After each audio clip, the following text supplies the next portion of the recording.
सजना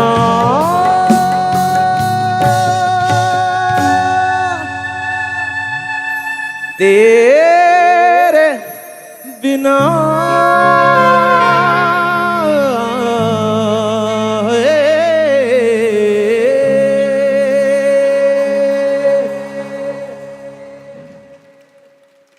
Thank you so much, everybody. यहाँ पे लास्ट टाइम आके मैंने एक क्वेश्चन पूछा था, यहाँ पे सभी के लाइफ में सस्पेंस अकाउंट होता था, ठीक है? होता था कि नहीं? I asked that. There was one guy who said मेरे जीवन में आज तक नहीं आया है, ठीक है? Is that guy here? I'm just asking. I still remember. I don't know who was so confident. लेकिन जो भी हो, I was really impressed by that. लेकिन अकाउंट्स के खाते में सस्पेंस अकाउंट हो या ना हो, इश्क के खाते में सस्पेंस अकाउंट तो हर एक की होती है, लेडीज एंड जेंटलमैन। कई सारे लोग क्या है ना, एडजस्टमेंट्स नहीं कर पाते और इश्क का अकाउंट्स मेंटेन करने के लिए सूफियाना अंदाज में हम सबको बहुत सारे टिप्स एंड नुस्खा जिसको कहते हैं, we've got that। तो नुसरत साहब ने ये कहा है कि ये इश्क नहीं आसान, बस इतना समझ लीजिए ये आग का दरिया है और डूब के जाना है। तो शायद इसीलिए अगले गाने के दौरान और एक ऐसी टिप है और वो ये कहता है कि इश्क वो बला है, इश्क वो बला है, जिसको छुआ इसने वो जला है। दिल से होता है शुरू, क्या सही बात है कि नहीं? दिल से होता है शुरू, पर शाम तक कम वक्त सर पे चढ़ा है। कभी खुद से, कभी खुदा से, कभी जमाने से लड़ा है। इतना बदनाम हुआ फिर भी हर जुबां पे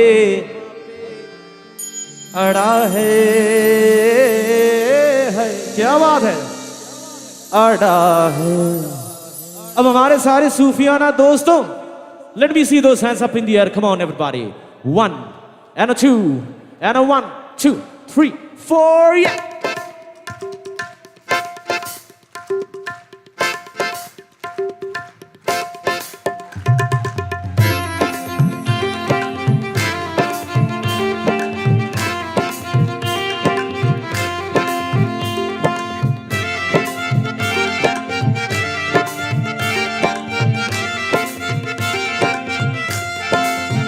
इश्क की साजिशें, इश्क की बाजियां, हरम में खेल के है दो दिलों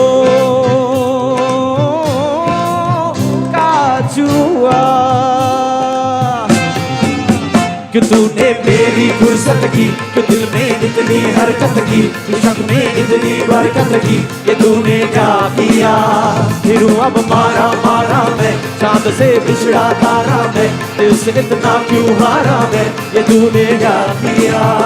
सारी दुनिया से जीत के मैं आया हूँ इधर, तेरे आगे ही मैं हारा किया, तूने क्या असर।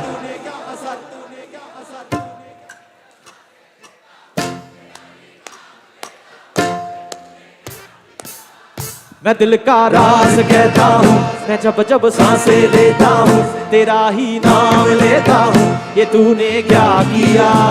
मैं दिल का राज कहता हूँ, मैं जब जब सांसें लेता हूँ, तेरा ही नाम लेता हूँ, ये तूने क्या किया।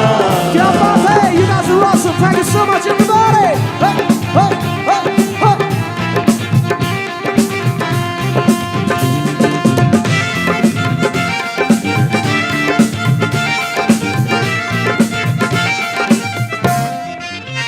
तेरे नैना राहें सजा दे, तेरे नैना दूरी